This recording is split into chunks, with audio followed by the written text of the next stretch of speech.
y Ború, y Boda, y Bocheche, Borumila me los bendiga. Espero que tengan un buen día hoy, domingo. Ok, lo prometido es deuda. Dije anoche que hoy iba a transmitir, porque hay unos conceptos, unos relatos ahí que me gustaría analizar, ¿no?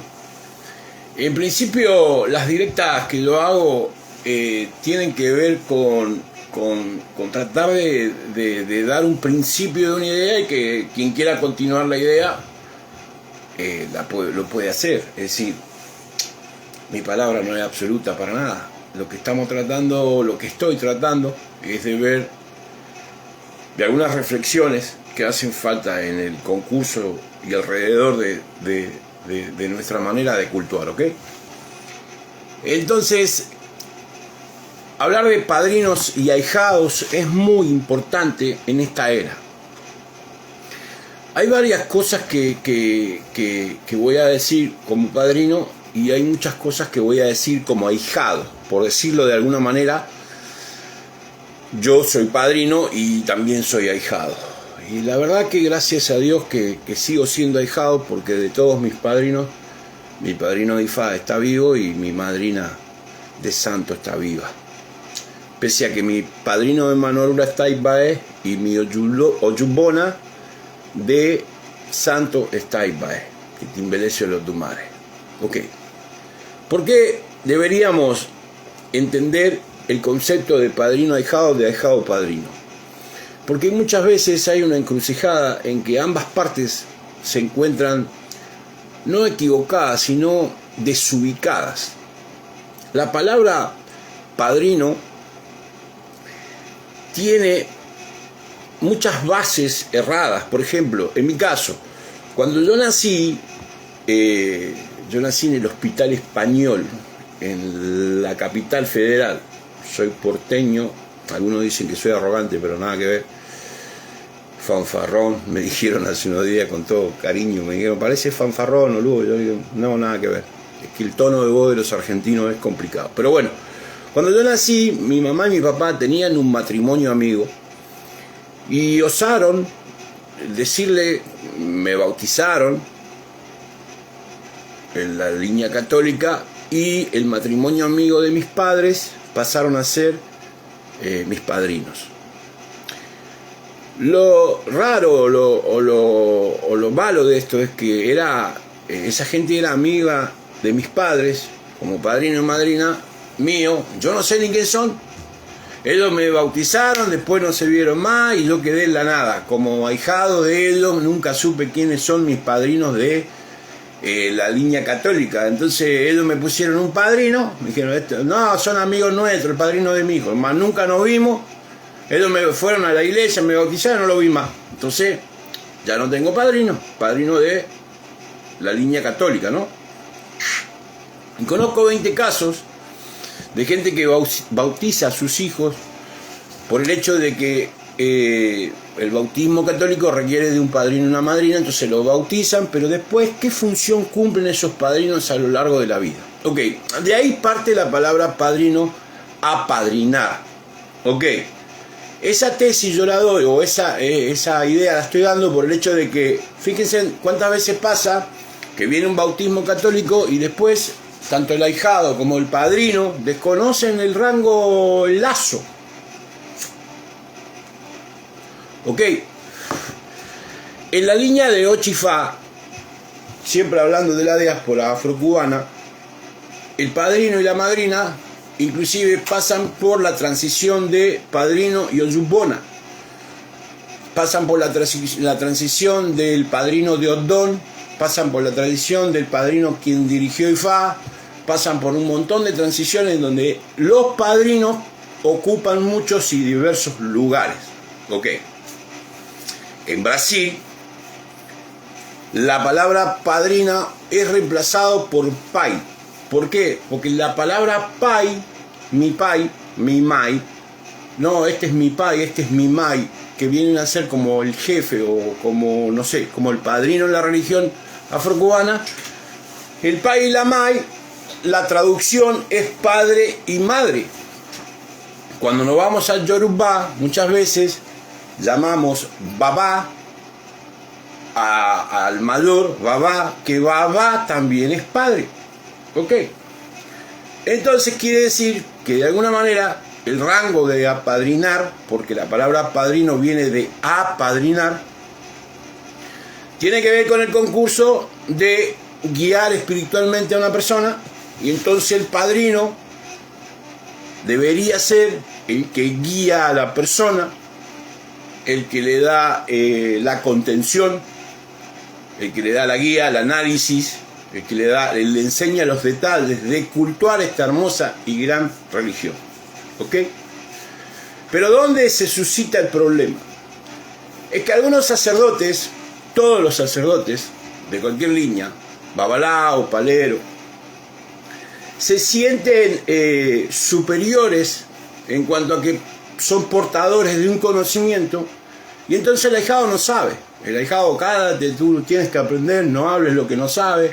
El ahijado está limitado a muchas cosas que no sabe, y entonces el padrino a veces pierde la paciencia y le dice al ahijado: tú no sabes, cállate, que calladito, como dice mi madrina, te ves más bonito. Ok. Pero fíjense en de interesante lo que les voy a plantear.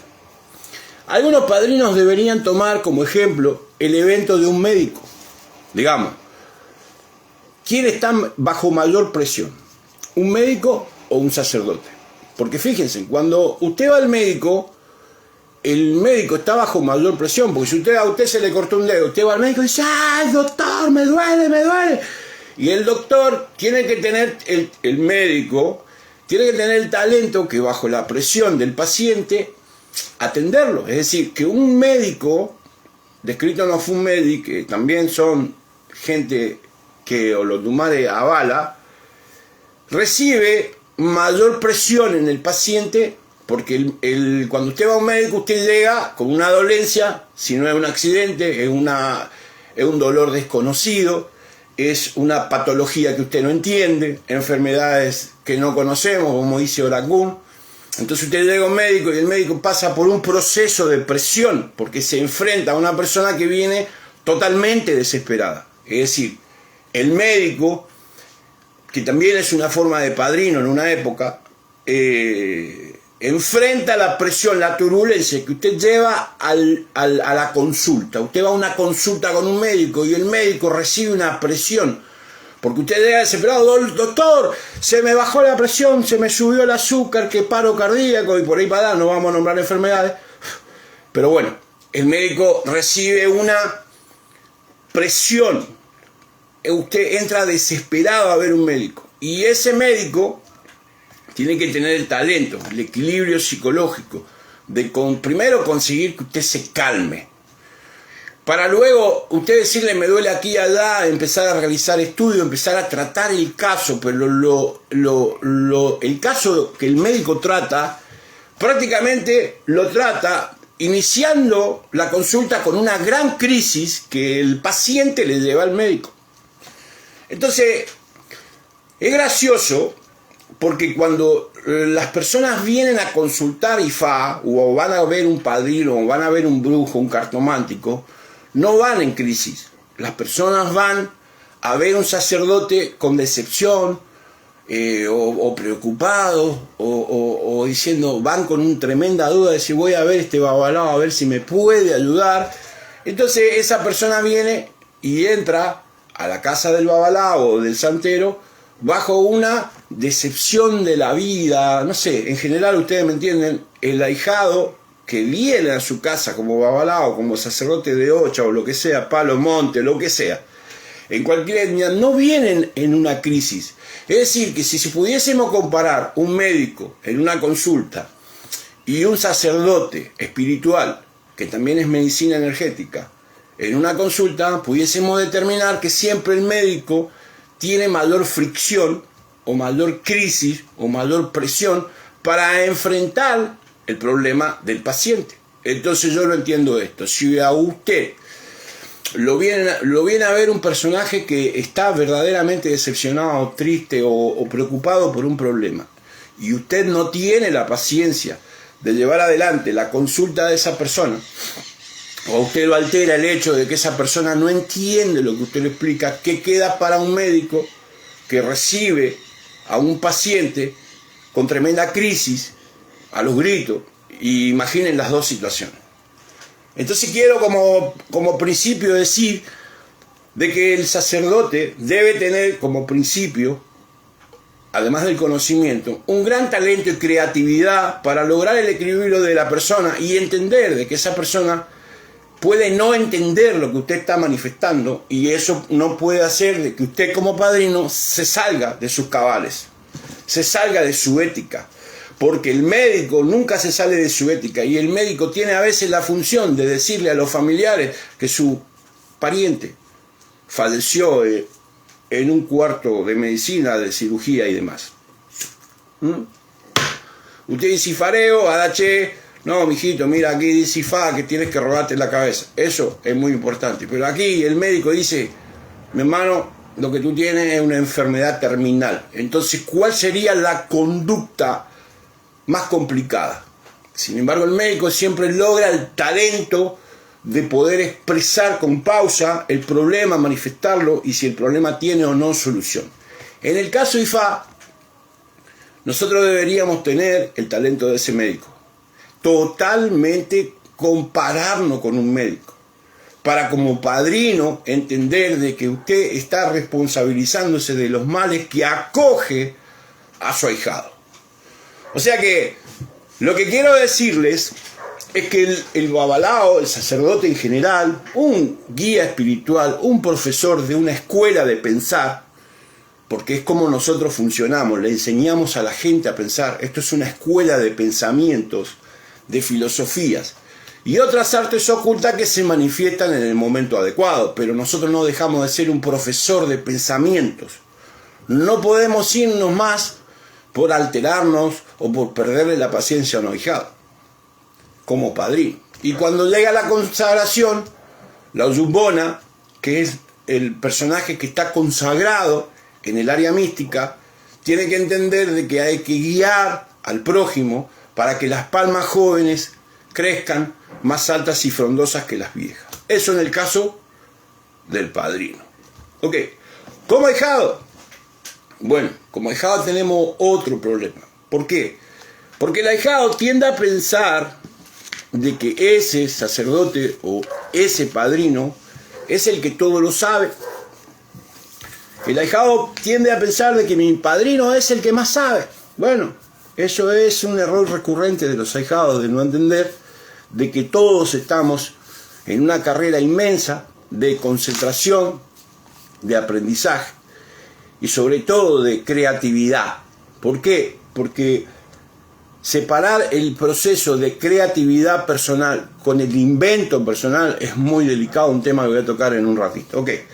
Entonces, como el padrino está en un proceso de creatividad, de tratar de mezclar los diferentes concursos de sabiduría y conocimiento para poder forjar el gran evento de ser un sabio, fíjense en la palabra, sabio, algo muy grande para nominar a un padrino como mi padrino es sabio. Qué nominación, qué galardón decirle a su padrino que es sabio. Entonces el ahijado siempre tiende a pensar a prueba y error, vista hace fe de que el padrino hizo un milagro y entonces es el sabio, el que es capaz de resolver diferentes eventos y eleva la posición de su padrino, lo pone al de arriba y por cualquier error ese padrino resbala y vuelve a su lugar inicial, pudiésemos llamar al suelo.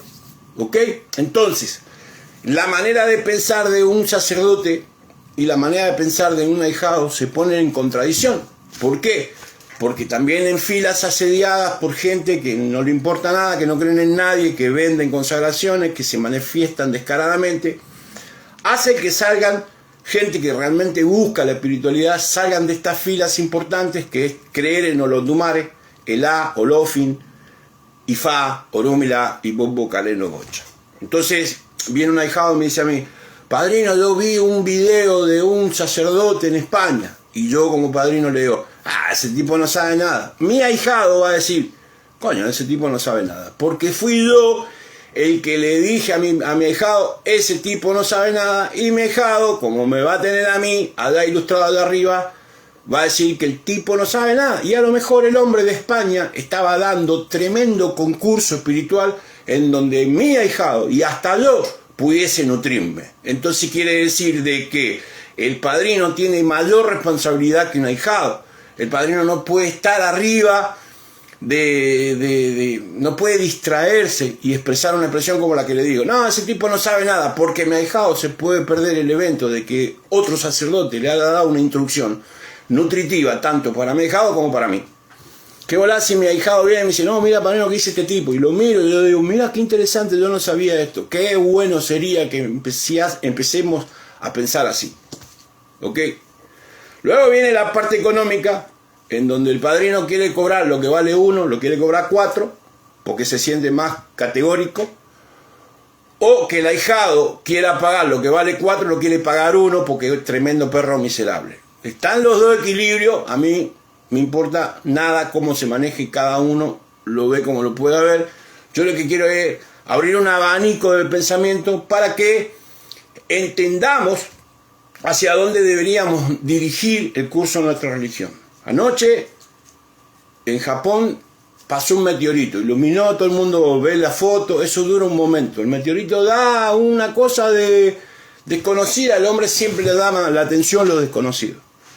Pero después el meteorito pasa y nadie se acuerda del meteorito, ni de los terremotos, ni de que Maduro fue fraudulento. Son eventos en la vida en donde van pasando, pero el tipo de relato que estoy tratando de establecer, por eso estoy escribiendo un libro, es para que no sea un evento que pase, que sea pasajero.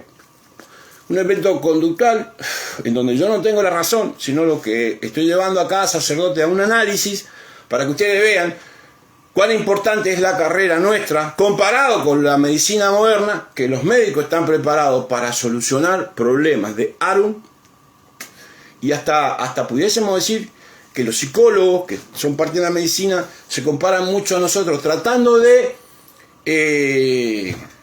bueno, si a usted como babalao lo viene a ver una persona decepcionada, dígame una persona que va a un psicólogo, no a un psicoanálisis, a una terapia realmente furtiva, de decir, voy porque estoy mal psicológicamente. Entonces fíjense en los rangos de la medicina, cómo pudiesen hacer que nosotros como religiosos mejorásemos.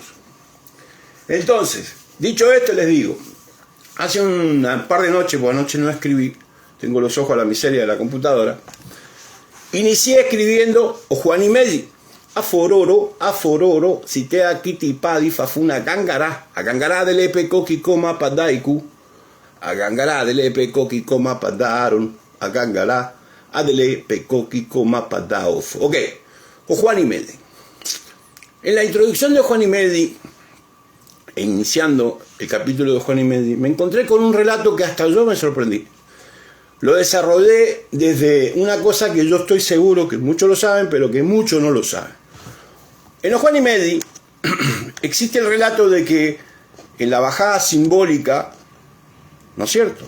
Tenemos que entender lo que es simbólico, lo que es una metáfora, lo que es cómo Ifá, o el que logró transcribir la idea de quien hablaba Ifá, nos da una enseñanza, ¿no? Porque en Juanimedi bajó a la tierra, para los que no saben, el piso, el suelo que pisamos, y conjuntamente bajó el viento. Algunos adjudican que Juanimedi, que Osamedi es dueño de la bajada del viento. Es decir, cuando usted le dice a una persona viento, la persona dice Afefe Osá. Eso está bien, porque Afefe Osá en Osamedi logró hacer una expresión de otro concurso de lo que representa el viento. Pero el viento vino a la tierra en su bajada inicial en Juanimedi. Búsquelo ahí, que Juanimedi fue el que expresó cómo el viento y el suelo bajaron juntos. Es decir, bajó el suelo y bajó el viento. Todos los que estudian Ifá saben que estos relatos están avalados porque hay una narración que dice: antes del suelo bajar a la tierra consultó Ifá, y los sacerdotes que consultaron Ifá se llamaban así, asá, y le aconsejaron que hicieran este sacrificio. Ok. Entonces cuando empieza Juan y Medi a decir que el suelo y el viento iban a bajar a la tierra, fueron por adivinación y le dijeron que tenían que hacer este sacrificio. El suelo hizo el sacrificio pertinente y el viento no. Ok, eso nos va llevando a un pensamiento. Cuando usted está estudiando, está leyendo esto que yo estoy relatando, usted dice, coño, el suelo hizo el sacrificio pertinente para bajar a la tierra. Mas sin embargo el viento no. El viento no hizo el Ebó, y ahí el Odun relata de que el viento quedó errante por no haber hecho el Ebó y no haber podido pisar la tierra firme. Entonces vamos allá. Viento no hizo el Ebó. Y le piso sí hizo el Ebó. Quien quedó sólido y tangible fue el suelo. Y se ganó se acreditó la reverencia. ¿Por qué? Porque cuando usted saluda a su santo, a su madrina, a sus deidades, la cabeza la ponemos en el suelo y rendimos moforibales a la deidad a través de respetar el suelo, el piso, donde vivimos, la realidad. Claro, el viento no es real, por decirlo así, porque no se ve. Pero ¿qué pasa? El viento se escucha, el viento se siente. Entonces, en el mismo desarrollo del libro yo dije, ¿qué pudiese pasar si eso hubiese sido al revés? En el sentido de que Juan y Medi dice que cuando el piso hizo el Ebó, el sacrificio, se ganó esa gran gloria de que nosotros los seres humanos pongamos la cabeza en el piso, y de que el viento, al no haber hecho el Ebó, quedó errante. Eso lo dice Juan y Medi. Ok, ahora la pregunta es, que lo puse en el libro. Analicemos la posibilidad de que hubiese sido al revés. De que el suelo no hubiese hecho el Ebó. Y que si el viento sí hubiese hecho el Ebó. ¿Y por qué les digo esto? Abran un paréntesis ahí. Porque tenemos que decir que el viento no se ve, pero se siente. El piso se ve, es tangible, es donde nosotros nos paramos y lee el lugar donde pisamos. Entonces, si nosotros cambiamos la historia por un momento ahora para hacer un análisis y decimos, el viento sí hizo el Ebó y el piso no hizo el Ebó, andaríamos flotando. Seríamos seres espirituales desligados a la realidad, estaríamos más conectados con los orichas, pero ya no seríamos timbelades, ya no seríamos terrenales, seríamos timbelorum, seríamos espirituales. Entonces fíjense en qué profundidad hay en una cosa tan sencilla como el viento y la tierra. ¿Por qué? Porque el viento inclusive representa el personaje más difícil de entender en estas filas. Todos tenemos que aprender a decir que estamos tratando con el hombre invisible. Por ejemplo, observaron un mal de enfermedades. A la enfermedad no la vemos. Observo ofo, no sabemos lo que vamos a perder. Un muerto oscuro, no lo vemos. Estamos tratando con espiritualidades que no son más que semejantes al famoso hombre invisible. Y si hay algo que es invisible acá, es el viento. Y si el viento hubiese hecho el Ebó, hubiese sido tangible y hubiese sido sólido, y entonces tuviésemos que referenciarnos a rendir pleitesía al viento, no seríamos terrenales, no seríamos lógicos. Entonces fíjense en la profundidad de que el piso sea realmente a donde nosotros reverenciamos, donde nosotros ponemos la cabeza en el suelo, caminamos, donde estamos en el plano ahí. Y el viento, haber sido el que no hizo el Ebó, con lo cual es la parte que nosotros no vemos como mística. Bien pudiésemos compararlo con el evento de la oscuridad y la luz. O sea, la luz y la oscuridad también tienen este concepto. El que hizo el Ebó para un plano lógico y tangible, y el que no hizo el Ebó para un plano oculto, un secreto, un ocultismo, en donde esa es la parte que nosotros tenemos que develar para lograr una adivinación a lo largo del rango de un oráculo, porque todos practicamos esto porque queremos saber qué va a pasar mañana. Ese análisis, estudio de Odunes que nos van llevando a cultuar, nos permiten vivir en una realidad. Por eso que yo di en llamar estas conferencias escuela de pensamiento. Bueno, un poco es lo que escribí en el libro, ¿no? De qué hace Juan y Medi para darnos a nosotros el aporte de explicarnos qué es lo tangible y qué es lo intangible. Y Juan y Medi empieza a dar otras expresiones. Por ejemplo, a usted le entra por acá, le sale por acá. Dice Juan y Medi, agua en canasta, agua en canasta. Y nos metemos en todos esos canales sin explicarle al prójimo que lo que estamos tratando de hacer es que pueda diferenciar entre lo que es tangible y lo que es perceptible pero no se puede tocar. Eso es Juan y Medi. Juan y Medi dice, el médico no puede salvarse solo, por eso que cité el médico.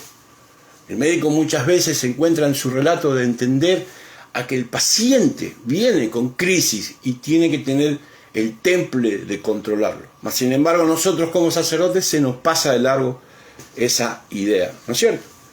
Entonces a eso me refiero con padrinos ahijados, al viento y al suelo. ¿Por qué? Porque se supone que el sólido, o sea, el sólido es usted como sacerdote.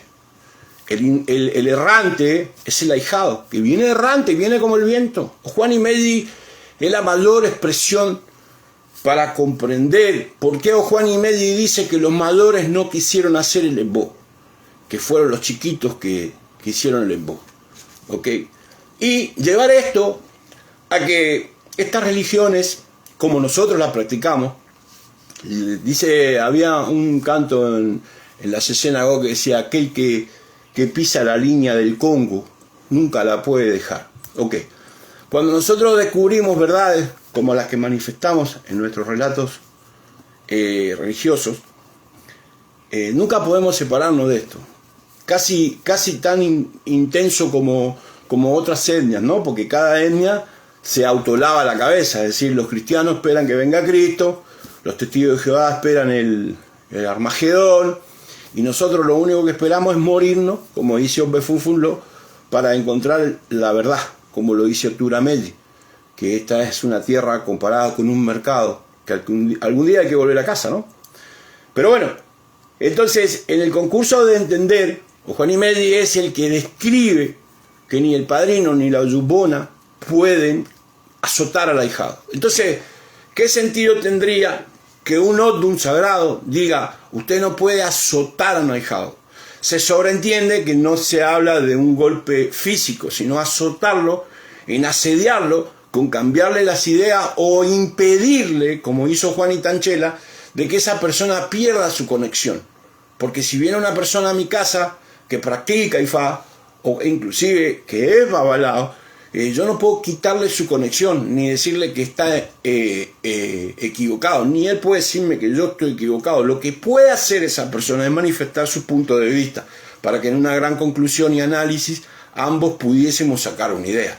Claro, eso de igual a igual, pero cuando viene un ahijado y lo que tengo que hacer yo como sólido, como ile, como ser el sólido, es decirle al viento errante, que es mi ahijado, en este caso, para compararlo así, por dónde él se va a hacer sólido.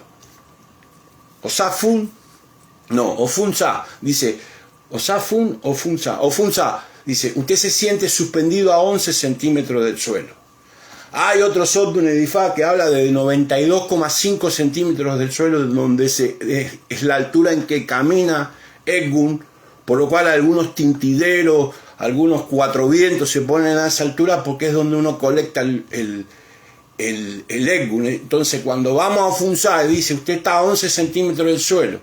Cuando vamos a la línea de palo, que estamos hablando de 92 centímetros y medio, donde tiene que estar el tintidero, en algunos casos los osainistas saben que Osain Boglo, el que está descrito en Iguorimedi, que es un cuello, una jícara de barro, eso va, cuando uno se va a la casa, eso va a 92 centímetros. Entonces, como todo tiene que ver con todo, fíjense en que cuando hablamos de no ser sólidos, de intangibles, cuando hablamos de energías, que es el hombre invisible, ya no está en el suelo. Y comprender que es Ile, que no es solo suelo. ¿Por qué? Porque Ile, si hay una deidad a cuidar, y eso lo dice Ogundamedi, lo dice Ocanamedi, por ahí para dar lo dicen un montón de signos, es Ile. ¿Por qué?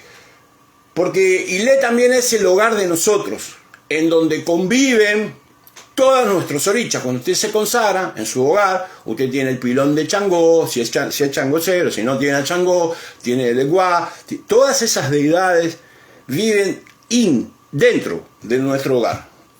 Y más, sin embargo, de la puerta para afuera, de la del fondo, de la puerta para afuera, de la de adelante, los que tienen 2 puertas en la casa, tienen todo lo que es Munanzó, Wakunan Wakuan, Dundo con el Dundo en el fondo, Egun, adelante algunos ponen el Egua, pero al final nosotros componemos nuestro hogar, que es Ile, de un montón de divinidades, pero la divinidad mayor es nuestro Ile, es donde nosotros debemos tener corrección, en donde nosotros tenemos que cuidar nuestra energía. Por eso ponemos una cadena en la entrada con 2 clavos, por eso ponemos el marihuó en el caso de los babalaos, ¿no?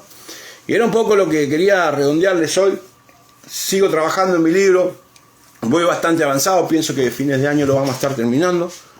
Quería hacer un análisis y dejarles claro que yo nunca hablo para el que sabe, yo hablo para el que no sabe. Porque el que sabe no necesita de mi ayuda ni de mi análisis. El que sabe, sabe. Oturas Vara dice que el saber mucho es malo. Pero el problema es que intento alinear gente que no tiene la posibilidad de cautivarse con los hermosos relatos de nuestra religión. Y que siempre somos acusados de ser diabólicos, acusados de ser satanistas, ocultistas, magia negra, y que en el relato mío se pueden dar cuenta de que lo nuestro no tiene nada que ver con una magia negativa ni oculta. Al contrario, tiene que ver con que entendamos qué profundidad tiene la oscuridad, qué profundidad tiene lo que no vemos, como el viento. ¿Ok? Recuerde que el aire es uno de los elementos que no se ve. El agua es uno de los elementos que tocamos, igual que la tierra. Y el fuego es un elemento muy importante, pero que a la vez, si no lo creamos, no existe. Fíjense. Entonces, todas esas explicaciones que están en IFA son las que estoy tratando de cursar aquí en estas directas y, por supuesto, en el tema de mi libro. ¿Ok? Entonces, nada, cuando usted se trate con un ahijado, compórtese como un médico. Y para los pacientes, fíjense que la responsabilidad o el galardón o la nominación de decir que su padrino es el que más sabe puede hacer de que usted se decepcione, porque es usted mismo que está pensando de que un hombre mortal, como dice Samuel, de que para los tumales somos todos iguales, no importa qué consagración tenga, pueda fallar, pueda tener un día un dolor de muela, pueda tener un día un mal día. Entonces es importante llamar a reflexión tanto a padrinos ahijados para que como comunidad religiosa vivamos mejor. Ningún sacerdote de ninguna línea, ningún babalao sabio, yo estoy seguro de esto, si usted se encuentra con un babalao sabio, ese babalao no se va a enojar con usted porque usted esté hablando de más o de menos. La ley no es impartida a los niños. Usted no puede decirle a un niño, a un bebé, de que rompió una ley, porque las leyes son para una civilización ya en una edad medianamente madura. Inclusive, fíjense, si un niño de 10 años, en algunos países hasta 15 años, produce un robo, la ley no lo pone en cana o en el tanque, como decimos mal, porque no tiene edad para asumir las responsabilidades y cobrar la culpa. Porque cobrar la culpa no es para una persona que no está preparada. Nosotros no podemos aplicarle leyes celestiales a personas que todavía no entienden estas bases básicamente científicas y religiosas. Entonces, comparado con la realidad, si usted a un ahijado le quiere aplicar una ley, tienen que entender de que ese ahijado no sabe. Hay que tener un poco de paciencia, caballero. No se puede vivir de los ahijados. Los ahijados no son clientes, los ahijados son hijos. Entonces, a veces las cosas se van por la tangente porque cada uno encuentra la posibilidad de engañar al Orí. Pero recuerden que ese Orí no vino solo al mundo. Ese Orí vino acompañado de un montón de espiritualidades y tiene siempre, hasta el diablo tiene a alguien que lo protege, ¿ok? Entonces un poco de esto quería hablar hoy domingo aquí, recalcarles que voy firme en mi libro. A ver qué dice Juan Martínez. Apuro a vos de Pocheche, hermano, bendiciones, palabras sabias, gracias hermano. se debe tener mucho cuidado con cómo enseñamos a nuestros niños, así como igual a los que son recién iniciados. Y Ború y Boda, Martínez, Juan, una gran bendición para tus palabras. Ok, entonces en medio de esto, hoy domingo, aquí en Argentina es el Día del Niño, yo no sé cómo será en el mundo porque desconozco. Feliz Día del Niño para todos nosotros, porque dice Ifá que el hombre que se compara con un niño es dichoso. Tengan presente que me hace falta que me compartan la directa, y si la vieron ahora o la ven mañana, compártanmela igual. Yo no pido nada a cambio, les agradezco el apoyo, pero sí me interesa mucho que estos análisis queden grabados en el tiempo. Recuerden que yo voy a ser muy famoso después de muerto. Todas las personas después de muertas se hacen famosas, así que estoy trabajando para cuando no esté. Les mando un abrazo grande, bendiciones. Quiero mandar un saludo a un hermano Ogundafum en Cuba y a todos ustedes. Gracias por estar acá, y a los que van a ver la directa mañana o pasado, acepto críticas, me encantan los debates, no tengo problema. Sigo enfocado en mi libro, veo la manera de terminarlo a fin de año, a ver si lo editamos y lo entregamos. Y por un boda, Corumila me los bendiga.